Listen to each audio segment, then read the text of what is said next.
Nikmati sujud supaya kita bisa sujud di hadapan Allah hari kiamat. Kalau bisa nangis setiap sujudnya, jangan berhenti. Sebagaimana kata seorang wanita di zaman Nabi Musa, waktu Nabi Musa menceritakan ada ummah yang akan datang umurnya di antara 60 dan 70. Apa jawabannya seorang ibu itu?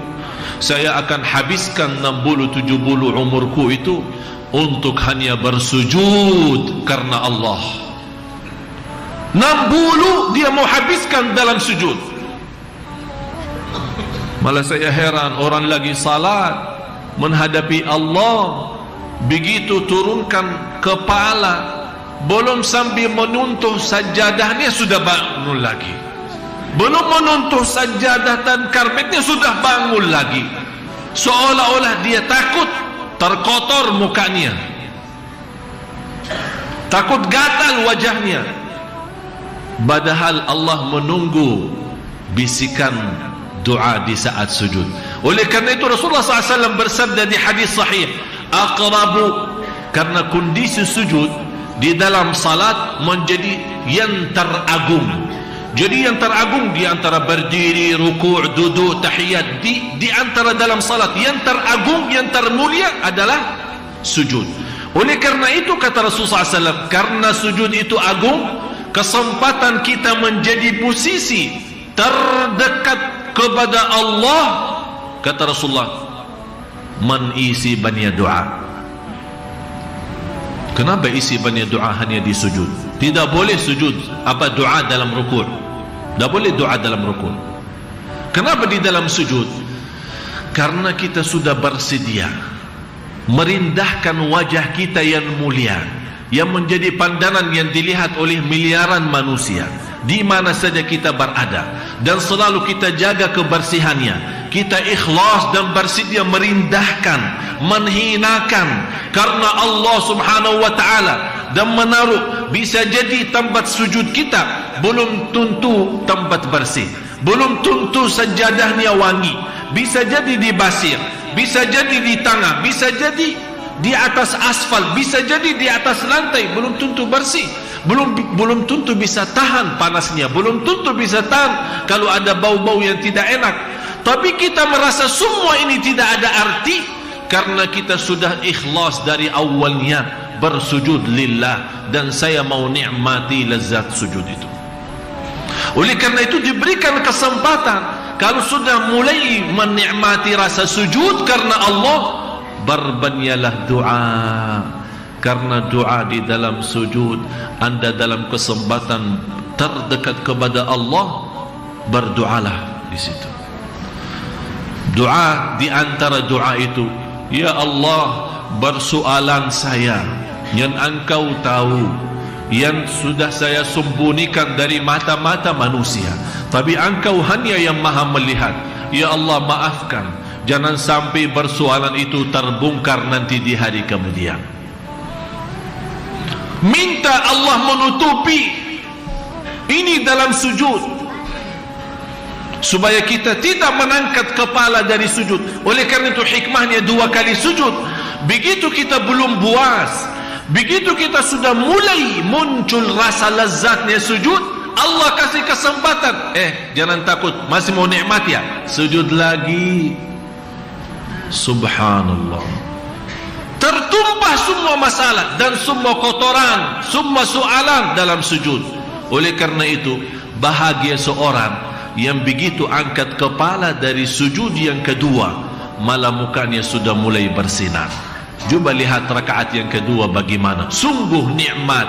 Kalau dibayarkan dunia dan segala isinya, dia tidak mau balas salatnya itu, tidak mau lepas, karena dia sudah nikmat. Ini baru rakaat pertama.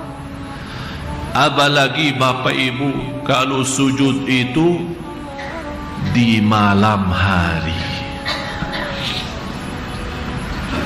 semua orang tidur, anda bangun, salat, berbanjang sujud. Bisa jadi baca saat berdiri qulhu, bisa jadi baca wasyamsi wa duhaha, atau ayat-ayat pendek yang lain. Tapi saya mohon, kalau anda sudah di dalam sujud, jangan kuburu, karena anda lagi dalam terdekat kepada Allah. Mohon rasakan itu. Kalau kita dalam kesempatan menghadapi seorang mulia, kita memanfaatkan setitik-titiknya supaya kita bisa ambil apa-apa segala hajat kita. Ini Allah yang maha segala-galanya. Apalagi di malam hari, orang tinggalkan enaknya tidur, dia mau nikmati sujud. Seolah dia memberikan tahu kepada Allah, ya Allah, terima kasih atas nikmat tidur itu, tapi bagi saya lebih nikmat adalah sujud kepadamu. Kita tunjukkan itu. Sungguh jamaah sekalian, yang istiqamah sujud malam hari luar biasa. Saya akhiri satu cerita terjadi sama saya. Semalam habis maghrib, saya sunnah ba'diyah.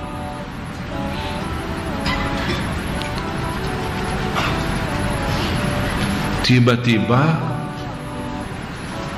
saat saya, karena saya sibuk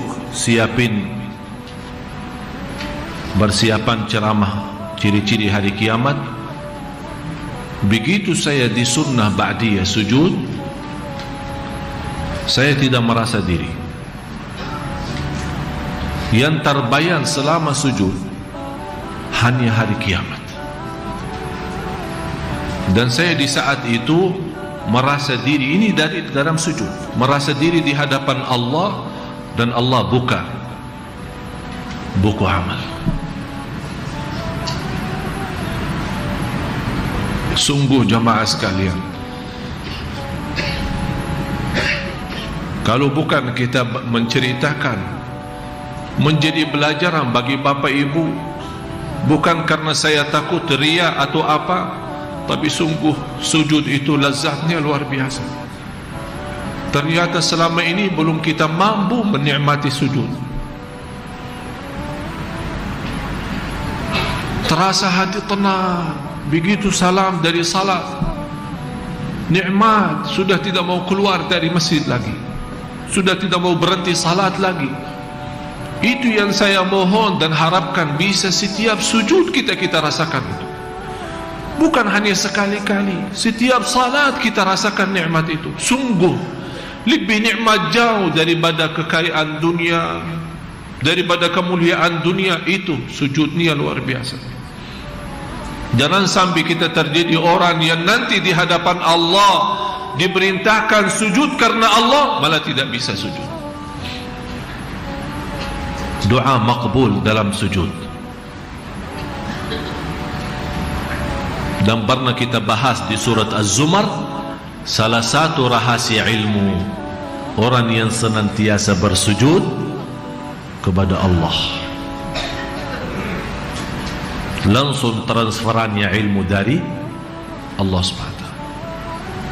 Mudah-mudahan Allah buka hati bapak ibu semua yang hadir supaya bisa menikmati sujud. Saya yakin anda kalau betul-betul berjuangkan, berusaha semaksimal mungkin nanti malam supaya hari Kamis, karena setiap hari Kamis terbuka amal kita, buku amal terbuka setiap hari Senin Kamis, dan Allah mengampuni semua yang terlihat bukunya, kecuali dua orang yang saling marah dan saling tidak memaafkan, saling terputus silaturahimnya. Dalam kesempatan supaya nanti bagi pagi hari saat terbuka amal kita, di antaranya tertulis oleh malaikat, malamnya sudah lazat sujud. Itu yang saya harapkan. Jangan sampai terbuka buku amal kita besok pagi sudah tertulis sebelumnya malam ini ada tertulis sudah mendapatkan lazatnya sujud. Mudah-mudahan Allah kuatkan dan buka hati bapak ibu semua.